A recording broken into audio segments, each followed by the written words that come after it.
She was named by one of my subscribers because she's got a different crest.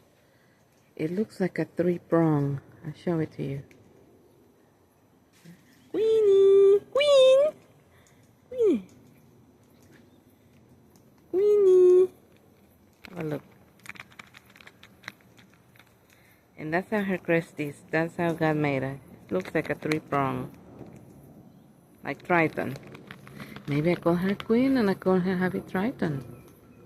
Triton. And that's Happy.